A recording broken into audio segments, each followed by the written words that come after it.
సిద్దిపేట జిల్లా ముస్తాబాద్ చౌరస్తాలోని విద్యుత్ డివిజన్ కార్యాలయం వద్ద తెలంగాణ విద్యుత్ ఆర్టిజన్ ఎంప్లాయీస్ యూనియన్ ఆధ్వర్యంలో కొనసాగుతున్న సమ్మెకు మాజీ మంత్రి హరీష్ రావు సంఘీభావం తెలిపారు. ఈ సందర్భంగా మాట్లాడుతూ రాష్ట్రంలో కాంగ్రెస్ ప్రభుత్వం అధికారంలోకి వచ్చి 2.5 సంవత్సరాలు గడిచినా ఇచ్చిన హామీలు నెరవేర్చలేదని ఆరోపించారు. కేసీఆర్ హయాంలో 26,000 మంది ఆర్టిజన్ ఉద్యోగుల్ని గుర్తించిన వేతనాలు పెంచిన విషయాన్ని గుర్తు చేశారు. కాంగ్రెస్ ప్రభుత్వం అధికారంలోకి రాకముందు ఆర్టిజన్ ఉద్యోగాలను ప్రభుత్వం ఉద్యోగులుగా గుర్తిస్తామని హామీ ఇచ్చి ఇప్పుడు మాట తప్పిందని విమర్శించారు. అంగన్వాడీ ఉద్యోగులకు 18,000 జీతం, రిటైర్మెంట్ సమయంలో 2 లక్షలు ఇస్తామని చెప్పి ఇప్పుడు అడిగితే పోలీసులతో దాడి చేస్తున్నారని మండిపడ్డారు. రాష్ట్ర వ్యాప్తంగా ధర్నాలు జరుగుతున్నా ప్రభుత్వానికి ఎలాంటి స్పందన లేదని అన్నారు. బట్టి విక్రమార్క ప్రజాభవన్లోకి వెళ్లిన తర్వాత మారిపోయారని విమర్శించారు. అప్పులు తెచ్చి కమిషన్లు తీసుకోవడంపైనే దృష్టి పెట్టి ప్రజల సమస్యలను పట్టించుకోవడం లేదన్నారు. ముఖ్యమంత్రి వెంటనే ఆర్టిజన్ ఉద్యోగులను చర్చలకు పిలవాలని, లేని పక్షంలో ఉద్యమం మరింత ఉధృతం అవుతోందని హెచ్చరించారు. పాల్గొంటున్నటువంటి ఆర్టిజన్ కార్మిక సోదర సోదరీమణులకు, మీడియా మిత్రులకు అందరికీ పేరు పేరున నమస్కారం.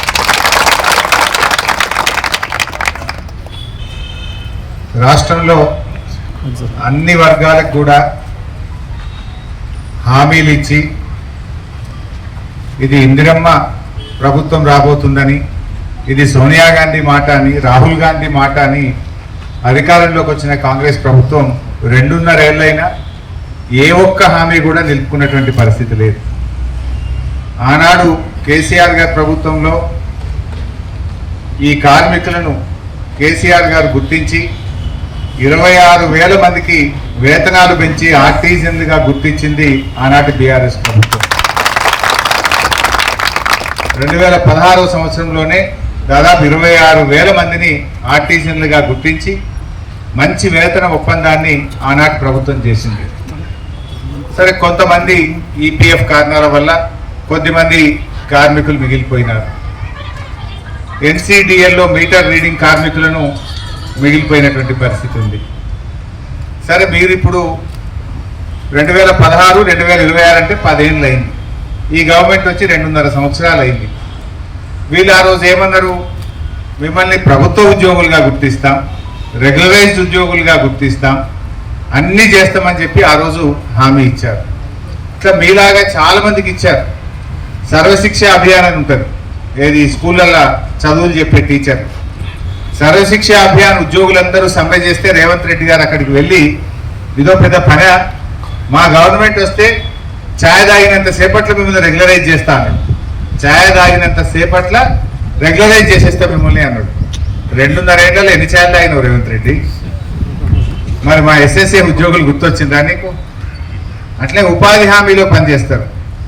టెక్నికల్ అసిస్టెంట్లు, ఫీల్డ్ అసిస్టెంట్లు, ఏపీఎంలు, ఏపీఓలు చాలా మంది పనిచేస్తారు. అసలు మా కాంగ్రెస్ గవర్నమెంట్ రాగానే మీకు స్కేల్ ఇచ్చేస్తాము అన్నారు. మధ్యలో పోతే ఇక అయిపోయింది, జీవోనే వస్తుందంటే పాపం వాళ్ళు స్వీట్లు పంచుకున్నారు, బుక్క గులాలు చల్లుకున్నారు, రేవంత్ రెడ్డికి సీతక్కకు పాలాభిషేకం చేసిండ్రు. 2.5 ఏళ్ళే జీవో వస్తలేదు, ఉత్తదే అయిపోయింది. వాళ్ళను ఉపాధి హామీ ఉద్యోగులను అట్లా మోసం చేసింది.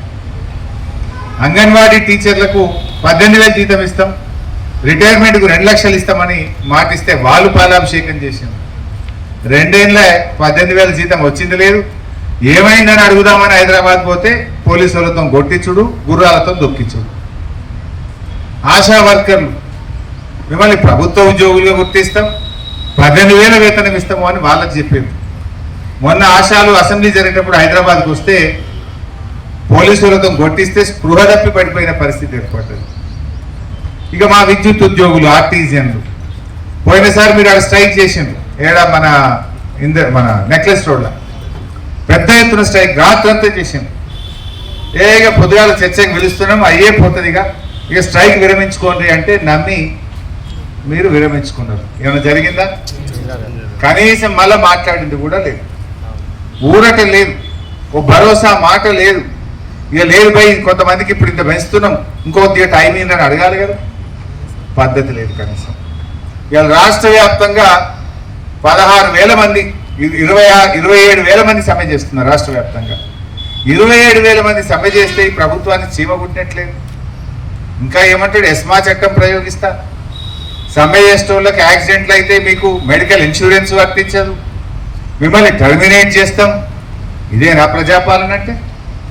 పేరుకు ప్రజాపాలన, కానీ జరుగుతున్నది ఏంది? రాక్షస పాలన, తుగ్లక్ పాలన. ఒక్క మాట మీద కూడా నిలబడ్డటువంటి పరిస్థితి లేదు. చెప్పుడేమో ప్రజాపాలన. ప్రజాపాలన అంటే ప్రజల మాట వినాలి కదా, ప్రజలకు ఇచ్చిన హామీలు నెరవేర్చాలి కదా. కానీ నువ్వు ఆ రోజు ఏం చెప్పినావు? 6 గ్యారంటీలే కాదు, మేము 7వ గ్యారంటీ ఇస్తున్నాం, ప్రశ్నించే హక్కు, ప్రజాస్వామ్య హక్కును కల్పిస్తాము అన్నారు. ఏడిచ్చినావు 7వ గ్యారంటీ? పాపం ఏమడిగిన మా ఆర్టీజన్ గారు గొంతమ్మ కోరికలు కోరిండ్రా? నువ్వు ఇచ్చిన హామీ అమలు చేయండి అన్నారు. మిగిలిపోయిన కార్మికులను ఆర్టీజన్లుగా గుర్తించండి అన్నారు. ఎన్పిడిసిఎల్లో బిల్ కలెక్టర్లను గుర్తించండి అని అడుగుతున్నారు. మాకు డిఏ కానీ హెచ్ఆర్ పాలసీ కానీ, మాకు హెచ్ఆర్ఏ కానీ, మాకు ఏదైనా చదువుకున్న వాళ్ళు ఉంటే మా క్వాలిఫికేషన్ తగ్గట్టుగా డిపార్ట్మెంట్లో ఏమైనా ఖాళీలు వస్తే ఆ ఖాళీలలో మాకు అవకాశం ఇవ్వండి అన్నారు. పాలిటెక్నిక్ చదివిన వాళ్ళు ఉన్నారు, ఐటీఐ చదివిన వాళ్ళు ఉన్నారు, ఇంజనీరింగ్ చదివిన వాళ్ళు ఉన్నారు, డిగ్రీలు చదివిన వాళ్ళు ఉన్నారు. ఎవరికి తగ్గ ఉద్యోగం వాళ్ళకు డిపార్ట్మెంట్ల ఖాళీలు వస్తే మాకు వెయిటేజ్ ఇవ్వండి, మాకు అవకాశం కల్పించండి అన్నారు. ఇందులో ఏమైనా తప్పు ఉన్నదా? ఇందులో ఏమైనా గొంతెమ్మ కోరికలు ఉన్నాయా? ఇంకా పైగా మిమ్మల్ని టర్మినేట్ చేస్తాం, మీకు మెడికల్ బెనిఫిట్లు ఆపేస్తాం, మీ మీద ఎస్మా ప్రయోగిస్తాం. ఇదా ఇవాళ రేవంత్ రెడ్డి గారు బట్టి విక్రమార్క మాట్లాడే? బట్టి విక్రమార్క గారు మీరు ఉప ముఖ్యమంత్రిగా ఉన్నారు. మీరు ఆనాడు ఏదో పాదయాత్ర చేసినప్పుడు పెద్ద పెద్ద హామీలు ఇచ్చారు. ఇప్పుడు కనీసం ప్రజాభవన్కు వీళ్ళని పిలిచి మాట్లాడే మీకు టైం కూడా దొరుకుతలేదా? ఆనాడు కేసీఆర్ గారు అంగన్వాడీలను ప్రజాభవన్కు పిలిచి అన్నం పెట్టి వాళ్ళతో మాట్లాడి వేతనాలు పెంచాడు. ఆశా వర్కర్లను ప్రజాభవన్కు పిలిచి అన్నం పెట్టి మాట్లాడి వాళ్ళ వేతనాలు పెంచాడు. విద్యుత్ ఉద్యోగులు కూడా ఆ రోజు ప్రజాభవన్కు వచ్చి వీళ్ళ వేతనాలు పెంచి ఆనాడు కేసీఆర్ గారు మాట్లాడి నిర్ణయం తీసుకున్నారు. మరి ఆ ప్రజాభవన్లో ఉన్న బట్టి విక్రమార్క గారు ప్రజాభవన్ పోగానే మారిపోయింది. ఆయన ఆర్టీజన్లను కనీసం మాట్లాడే పరిస్థితి లేదు, గుర్తించే పరిస్థితి లేదు, భయభ్రాంతులకు గురి చేస్తున్నారు. అప్పుల మీద ఇప్పుడు ఏం చేసిండ్రు? 3rd డిస్కామ్ అన్నారు. అది ఎందుకు పెట్టింది 3rd డిస్కామ్? అసలు అప్పులు తెచ్చుతాను, దాని పేరు మీద 30-40 వేల కోట్ల అప్పులు లేవాలి, అండర్ గ్రౌండ్ కేబుల్ వేయాలి, కమిషన్లు కొట్టాలి. ఇంతకు మించి ఇంకోటి ఉందా? ఇప్పుడు 3rd డిస్కామ్లో ఏమంటారు? అగ్రికల్చర్ అంతా ఒకటేట, డొమెస్టిక్ అంటే ఒకటి. ఇప్పుడు ఒక ఊరు పోదాం, మందపల్లి పోదాం. మందపల్లిలో ఒకటే ట్రాన్స్ఫార్మర్ మీద కొన్ని బావులు ఉండే, కొన్ని ఇండ్లు ఉండే. మరి దాన్ని ఎవరు చూడాలి? 2nd డిస్కామ్ ఒకటి చూడాలన్నా, 3rd డిస్కామ్ ఒకటి చూడాలన్నా? అట్లా ఏ ఊర్లో పోయినా చాలా మన ఊర్లలో పరిస్థితి ఏముంటుంది? ఒకే ట్రాన్స్ఫార్మర్ మీద ఇండస్ట్రీ ఉంటుంది, అగ్రికల్చర్ ఉంటుంది. ఒకే ట్రాన్స్ఫార్మర్ మీద ఇండ్లు ఉంటాయి, డొమెస్టిక్ ఉంటుంది, అగ్రికల్చర్ ఉంటుంది. దాన్ని ఎవరు చూడాలి? ఒక ఊర్లో ఒక సబ్ స్టేషన్ ఉంటుంది, ఆ సబ్ స్టేషన్ మీద డొమెస్టిక్ ఉండే, అగ్రికల్చర్ ఉండే. దాని మెయింటెనెన్స్ ఎవరు చూడాలి? 3rd డిస్కామా, 2nd డిస్కామా? అంటే ఒక గందరగోళమైన పరిస్థితి, అయోమయమైన పరిస్థితి. అది ఏమన్నా కానీ ఇక కొత్త డిస్కామ్ పెట్టాం అని చెప్పి పాత డిస్కామ్ లాభాలు వచ్చింది, ఎందుకంటే దాని మీద అగ్రికల్చర్ ఉండదు, ఇరిగేషన్ ఉండదు, లాభాల్లో ఉన్నదని చూపించి దాని మీద 30-40 వేల కోట్ల అప్పులు తేవాలి. హైదరాబాద్లో అండర్ గ్రౌండ్ కేబుల్ వేసి కమిషన్లు కొట్టాలి. అప్పులు తెచ్చడం మీద, కమిషన్లు కొట్టడం మీద ఉన్న ప్రేమ మా కార్మికుల మీద ఎందుకు లేకపోయే? మా ఆర్టీజన్ల మీద ఎందుకు లేకపోయా అని నేను అడుగుతా ఉన్నా. ఇవ్వాలి మీ అందరికి అర్థమైంది అనుకుంటా. ఈ 3rd డిస్కామ్ ఇప్పటికీ అసలు ఎందుకు పెట్టినో అర్థమైందా మీకు? అసలు ఈ ఒకటే ఊర్లో 2 పద్ధతులు ఉంటాయి ఎక్కడన్నా?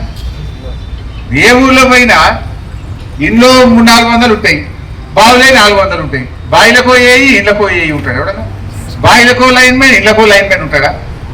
అంటే ఇది ఆచరణ సాధ్యమా? మరి అన్ని ఉద్యోగాలు ఇస్తామా? వీళ్ళనే పని చేపిస్తారు, డిప్యుటేషన్ అని 2 ఊళ్ళకి ఒక్కరిని పెట్టి పని చేపిస్తారు. మళ్ళా లేని అంటే కేవలం మీ కమిషన్ల కోసం, మీ అప్పుల కోసం 3rd డిస్కామ్ పెట్టి ఈ రాష్ట్రాన్ని ఆగం చేసేటువంటి పరిస్థితి చేస్తూ ఉన్నారు. ఉన్నారా ఇంజనీర్లు? మరి వీళ్ళనే డిప్యుటేషన్, అటొక్కరిని ఇటొక్కరిని, ఇటొక్కరిని అటొక్కరిని, ఉన్న పని ఖరాబ్ అవుతుంది. అసలు స్టోర్లో మున్పటి లెక్క మెటీరియల్ ఉంటుందా? కేసీఆర్ ఉన్నప్పుడు బిస్కెట్ల లెక్క ట్రాన్స్ఫార్మర్లు ఇచ్చినాం. అరే కేబుల్ అంటే దానికి కావలసిన కండక్టర్ కానీ, ఏబీ స్విచ్ కానీ ఏదంటే అది రప్ప రప్పించినాం. ఇప్పుడు నా కండక్టర్ ఉంటే కేబుల్ ఉండదు.